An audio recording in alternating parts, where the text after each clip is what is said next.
up, family? It is Note, and we are back with another episode of Elevated Wellness. And this week we have an incredibly impressive guest that I'm incredibly happy to have with us today.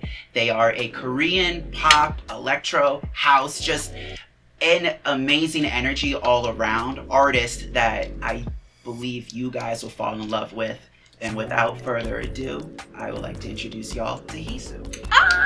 Hey guys, my name is Heesu. So happy to be here. Thank you, Stellar, for having me today, and thanks to our host. Of course. Happy to have you. Honestly, I met you a couple months ago, and the conversation was always so easy, and you're just such a bright energy. So I'm just happy we finally got the opportunity to have a conversation like this.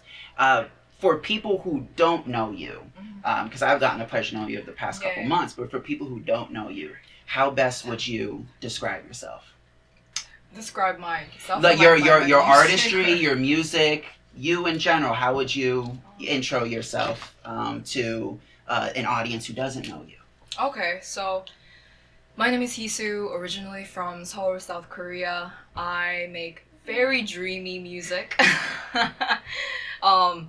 I'm influenced by electro pop, house, alternative R&B, and I also incorporate traditional Korean sounds to my music. So yeah, that's what I do. It's very colorful, vibrant, and it's super dreamy. So yeah, that's me. How'd you get started in music? I know for a lot of people like myself, my musical journey goes back like to childhood, right? You know, it's always something that's kind of part of you. How did your musical journey get started? Ooh, that's... We're going deep right at the start. Yeah, I'm like, whoa. Okay, where do I start? So, you know, like Korean culture is really, really big on like karaoke culture. We call it like 노래방 culture. Like that's how we say it in Korean, 노래방. It's like a singing room if you translate it. Yeah, I honestly like growing up in Korea, because I moved to the States when I was like 13, 14, so like growing up like in Korea, like spending my childhood, I literally lived and singing and having so much fun in like 노래방. And that's, yeah, I've been just, I would say since day one, I've always wanted to become a singer. And I would say, so after like moving to the States, I did like musical theater in high school, choir, jazz ensemble. And yeah, I'm very grateful. Like that's where I really like, you know, because I've never taken voice lesson before, but you know, like my choir director like kind of guided me this whole process, like the singing thing, and yeah, and I was like, like I really wanna become an artist. Like I wanna, cause actually, okay, let me just back it up. Like I thought I wanted to become a musical theater actress. Okay. But I was like, no, I don't want to sing show tunes for 24/7. Like, I want to create something that's like my own. You know, I want to just create that's original. You know, like authentic to me, to myself. So I was like, okay. So I applied to a lot of 8 schools. I applied was all musical theater, but like one was within the States or over here. No, here. Yeah, okay. Right. And because I went to high school in Rochester, New York. Oh, really? So, yeah. Okay. So upstate New York. upstate. Oh, yeah. So and only one school was contemporary music school, which is Berklee College of Music, and that's and I got into Berklee College of Music, and that's how I began my music journey. And I would say that's where I really like developed like my artistry and my sound and everything. No, that's beautiful. It seems like it was a cross-country journey, right? Like it started in Korea with karaoke. I was gonna attempt the word, and I was like, I'm not even gonna like try. I'm gonna butcher it. Hey, come on, you can say it. 노래방. Dononbong. Okay. Skip. Okay. Yeah. No. So in those moments, like. You said that you've kind of known since day one you wanted to be an artist. Yeah. But I also feel as though there's always that one moment of like, okay, I want to be an artist versus like, I think I can actually do this. Mm. Like, was there a moment when you got to the US and started, getting to Berkeley and stuff, or was it like you were doing karaoke with your friends and you were like, wow, I can really entertain a room. Like, I can do this. Right. Where did that, like, I can build a career off of this? When did that moment hit for you? Okay, that moment was, I would never ever forget this moment. So I sang at a talent show in high school, and I remember I sang Girl on Fire by Alicia Keys. And great choice. Great choice. Fire! Hey, come on. And we're in New York too. We love Alicia Keys. Yes. And the whole school, wow, they turned on their flashlights and they were like waving at me, and I was like, that was like the moment I was like, wow, like I gotta do this for a living. Like that was like the moment. Yeah. That's beautiful. Great song choice. Absolutely, because like it gets people moving. Actually, of course, it's funny that you said that because ironically enough, there was a girl in my high school that chose the same song. So I'm like thinking back, like, wait, I wasn't in New York. Like, was that, So that's amazing that you got to have that moment so early and so young in your career. You touched a lot on your time in Korea and your Korean influences in your music. Yes. Having come over from Korea and being here, is it important to make sure you represent your culture, I guess, back home? Yes, 1000%. Because, we're in 2026, like K-pop's everywhere. K-pop, K-dramas, K-beauty everywhere. And, as a Korean artist, because especially, so I also come from I forgot to mention that, but I also come from a musical background. So my mom was a traditional Korean music. She was a composer and conductor. Wow. So there's like a lineage in this. Like it's in your blood. So so I grew up, watching her perform, listening to her traditional Korean music, and that really inspired me. And she's honestly like my role model, Come on, like moms, like we love moms, right? Like, yeah, my mom was actually the one that helped me come up with my artist name. Ironically enough, so shout out to the moms out there. We love moms. So you mentioned Korean culture becoming incredibly, I guess, popular, lucrative, stuff like that. Do you feel as though that like, okay, now's my like time to shine, like here's my moment now that like Korean culture is really being embraced by the US quite a bit? Yes, but like I wanna share something that's more Korean, not just K-pop. Like because like when I make music, like I sample Korean instruments and try to incorporate like to my sound. So like that's how I'm like honoring my culture, my heritage. Yeah. So you try to make sure that it's authentic rather than commercialized. Right. If I'm able to ask, so you mentioned wanting to obviously differentiate yourself from like the commercialized aspect. Obviously Korean culture and making sure that you keep your culture with your music is incredibly important. And one of the first videos I saw early on was a video. It's almost like you're on like a green screen or something. I can't remember. Cheongsan, yeah. It's called Cheongsan. Okay. And you were in a lot of traditional costume and garb. Yeah. How was that experience on set? And also sort of representing your culture on that scale, because that set looked incredible. Thank you. Yes. It was a really like special project for me because the whole idea came. It was especially like during the AAPI hate crime when there was like a lot going on. I really just wanted to release something that's like Korean, like authentic Korean, and something peaceful, beautiful. It's also, the message is like, it's a poem from actually 13th century Korean poem. It's about like letting go. Honestly, like just like let go.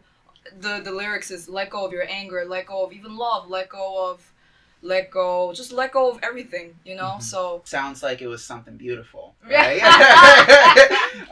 Because and that seems to be kind of like the through line throughout like a lot of your art and a lot of kind of what you represent. You know, I noticed that even when I was scrolling through your captions, because don't mind, I was being a little stalkerish, researching you. I was scrolling through your captions, but like Okay. you write beautiful people, beautiful, like my Yeah, beautiful people. yeah.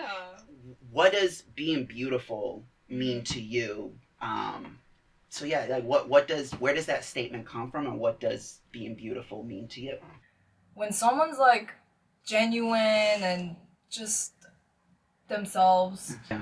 When people are being their most authentic Yeah, self, most authentic. yes. Yes, themselves. Yeah, which came across on the video Something Beautiful, which I think is an amazing segue here because I had the privilege of getting to see the premiere, and thank you so much for inviting us. Oh, thanks for coming. Of course, like World Trade Center, like I could just hop right on the path, Yes, like from you know, right Jersey, there. yes. So, incredible event. You should be incredibly proud of yourself in that event. Thank you. And that authenticity showed up in the environment you created and in the video itself. I would definitely love to touch on how Something Beautiful came to be, the song as well as the video. The inspiration came from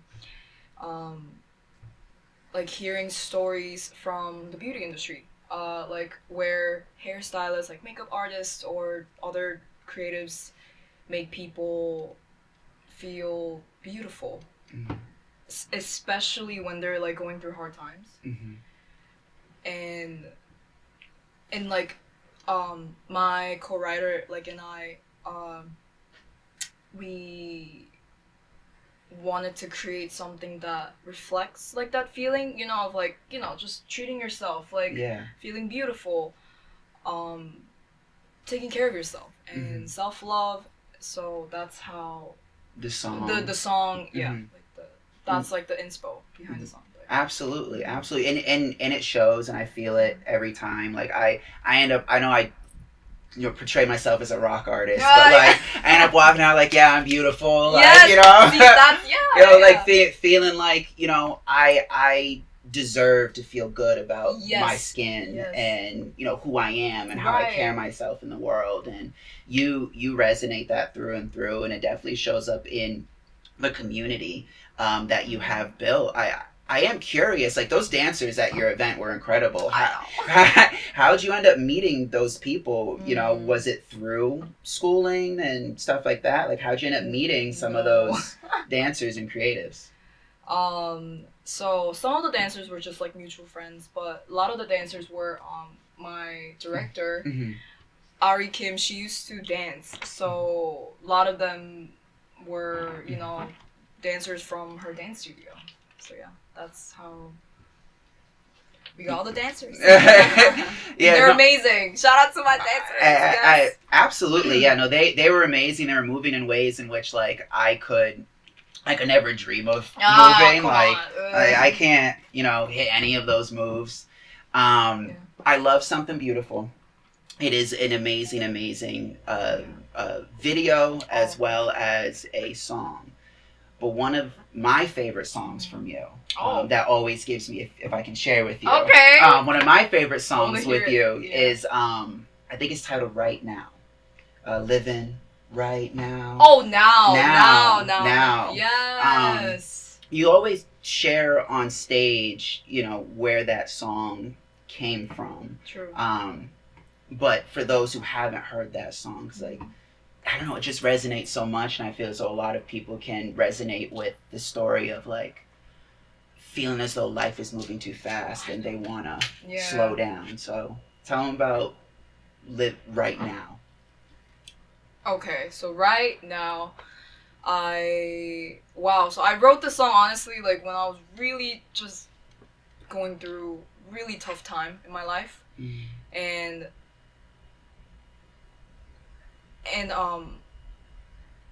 I was like, I really wanted to create like a mantra song that lifts me up and lifts my listeners, my people, cause it's relatable. Like you need song like that, right? Like, and it's honestly it's about like forget about what happened earlier, like even like yesterday or Mhm.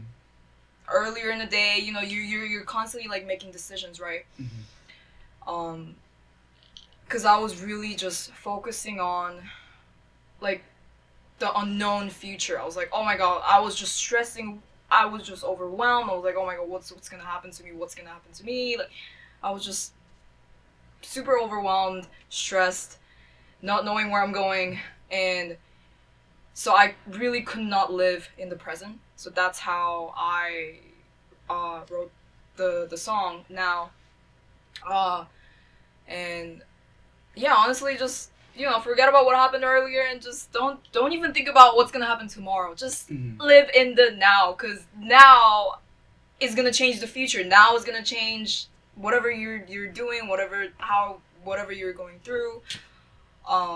Yeah, cause living in the present, like fully, like 100%. That's all that matters, right? Like, Absolutely. yeah, Yeah, it's something I struggle with, personally, is living in the moment. yes, And I think like not only as artists but like as people, we're constantly being asked what's our next step. I know, Like yes. what like, you release a video, I'm sure you're already being asked like, well, Yes. when's the next one I coming? know, right? Like, so Yeah. you're constantly focused on like the next. But if you're not living in the now, if you're not being completely present in every moment that's happening right now, you're gonna end up missing out on life as it's happening. Yes. And I just end up like, I honestly I need to just start my day with that song, as like a constant, right. It's a constant reminder just to like live in the now and be present with the people around you. Speaking of people around you, you're independent, correct? Yes, I'm independent. You're independent. I'm fully independent. Fully independent. Mhm. But you do have some people that help here and there. Yeah. But you're primarily independent. Mhm. What being an independent artist? Yes. What is, I guess, the biggest hurdle that you oftentimes face or have to overcome as an independent artist? Oh, that's a deep question. Yeah. There's so many. Like, like just um, being your own boss. Because constantly, I'm the one. I have to push myself. I have to push. Whenever I'm like, I don't even use. I don't even want to use these words. Give up. Like, I don't want to give up. Like, I'm here. I've been doing this for 7 years. Like, because the first single I've released was 7 years ago. So I've been doing this for 7 years, and I'm constantly like pushing. So I think that's the biggest, and you just gotta be patient with yourself, because I'm like, to get to your goal, to reach your goal, you have to go through that tough process, with your team, with yourself. You're constantly like doubting. You're like, am I doing this right? Right? Like just little voices like in your head, but you just gotta be patient and live in the now. You just gotta push yourself. Yes. Yeah, if that makes sense. No, it makes perfect sense. Yeah. I know I relate to that story of the constant doubts, the second guessing. This artistic journey or any journey, arts or not, when you have a passion that you are just have dedicated your life to, those voices can sometimes creep in, and it can be a lot to tackle and maintain and make sure that you don't give up and you keep pursuing no matter what, because for you it's literally in your blood, like from your mom and that's true. all that sort of stuff. So you can't give up, and I can't. and I implore you not to keep going, keep pushing. The community clearly loves you.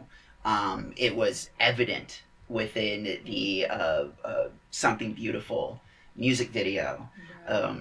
You talk about, instances of doubts. Right. Was there a specific scenario that occurred that, I guess, in which you had the most doubt and how you were able to overcome it?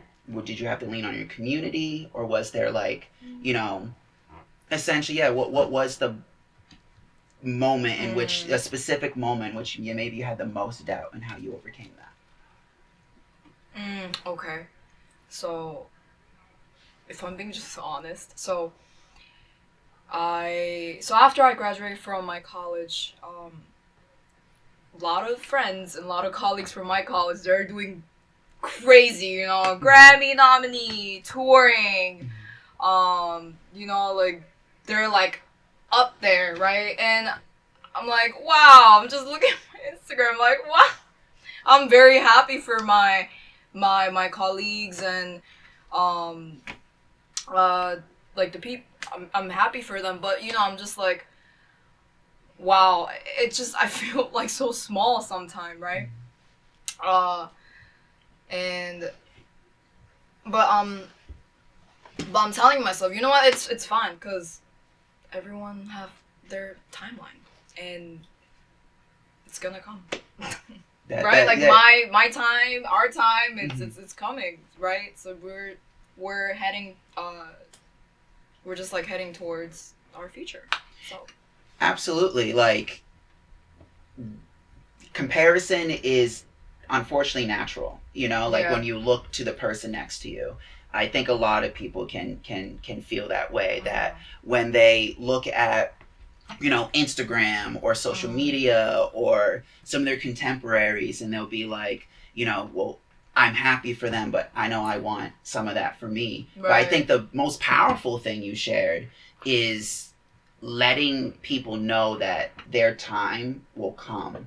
That it's that wasn't their story, that was the story for that person. But just because they had that story doesn't mean that your story is over. Your story is still being written and being, seen through. So don't give up.